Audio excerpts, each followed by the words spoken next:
student, as we all know that the syllabus of the class 9th English has changed. I am explaining lesson first, The Lost Child by Mulk Raj Anand. The lost child. A child go to fair with his parents. He is happy. He is happy and excited and wants the sweets and toys displayed there. जैसे कि एक बच्चा मेले में जाता है अपने parents के साथ और वो बहुत खुश और बहुत एक्साइटेड है, बहुत उत्सुक है और सभी चीज़ें वो ख़रीदना चाहता है, स्वीट्स, टॉयज़ जो भी वहाँ पे डिस्प्लेड यानी दिखते हैं. But his parents don't buy them for him, पर उसके पेरेंट्स उसके लिए नहीं लेते ये सब चीज़ें. Why then does he refuse when someone else offer them to him. पर जब कोई दूसरा आदमी ये सब चीज़ें उस बच्चे को ऑफ़र करता है तो वो उसे रिफ्यूज़ कर देता, मना कर देता है. तो हम इस लेसन में पढ़ेंगे उस बच्चे की फीलिंग्स और सेंटिमेंट्स, इमोशंस के बारे में कि कैसे एक बच्चा मेले में जाके क्या क्या फीलिंग्स करता है. It was the festival of spring. ये बसंत का त्यौहार है. From the wintry low shades of narrow and lanes and alleys emerged a gaily clad humanity.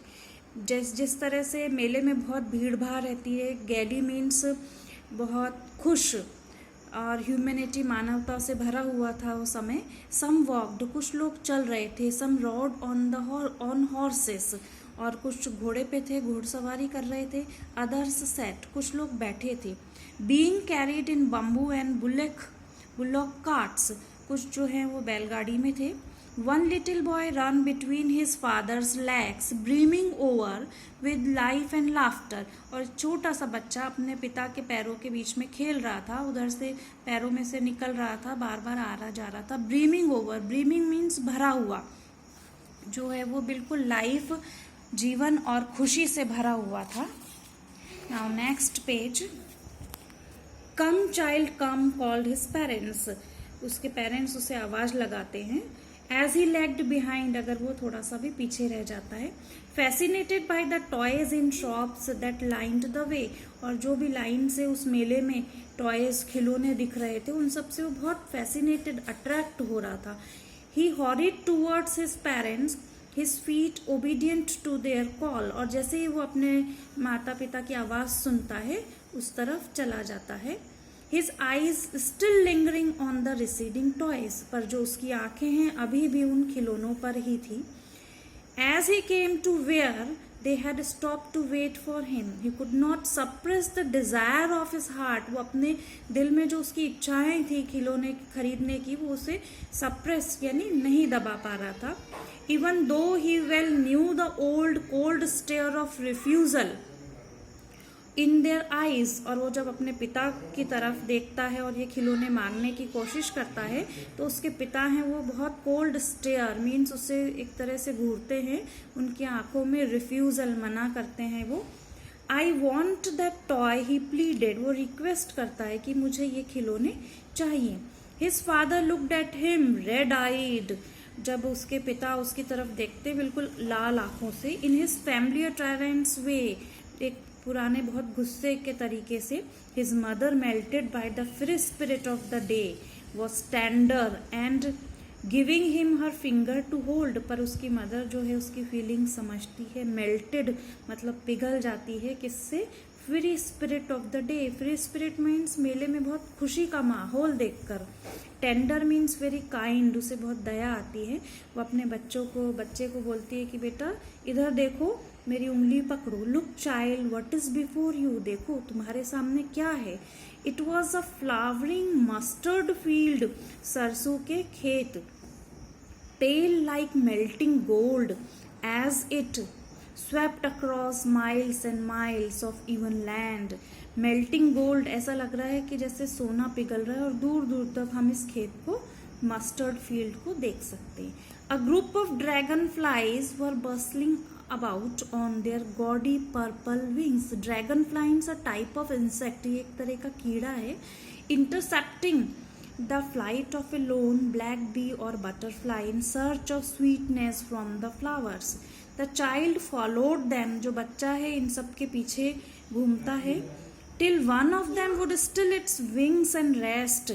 And he would try to catch it, और उन्हें पकड़ने की कोशिश करता है, but it go fluttering and flapping, पर वो उसको पकड़ नहीं पाता ड्रैगन फ्लाइज को। वो ड्रैगन फ्लाइज अपने जो पंख है फ्ल्यूटरिंग फड़फड़ाते हैं हवा में। He had almost caught it in his hands. Then his mother gave a cautionary call, और उसकी जो मदर हैं वो उसे बुलाती है फिर से, come child come, come on the footpath.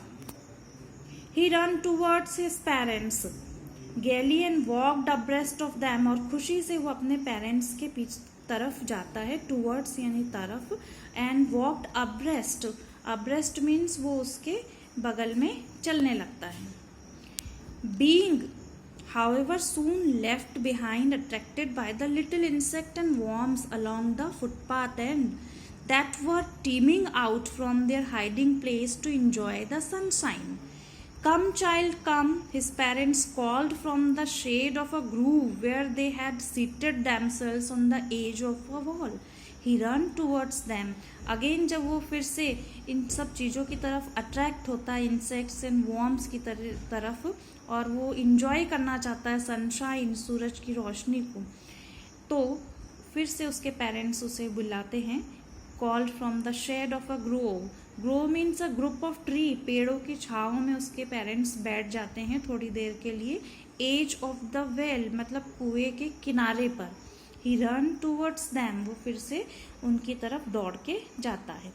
A shower of young flowers fell upon the child as he entered the grove, और जैसे ही वो उन ग्रोव पेड़ों की छाँव के नीचे जाता है तो जो है इसमें शॉवर, उस पर बारिश होने लगती है एक तरह से। फॉरगेटिंग हिज पेरेंट्स, वो अपने पेरेंट्स को भूल जाता है। He begin to gather the raining petals in his hand. Petals means पत्तियां, जो पेड़ों की पत्तियों की बारिश हो रही थी उसके ऊपर, वो उसे गैदर यानी इकट्ठा करने लगता है।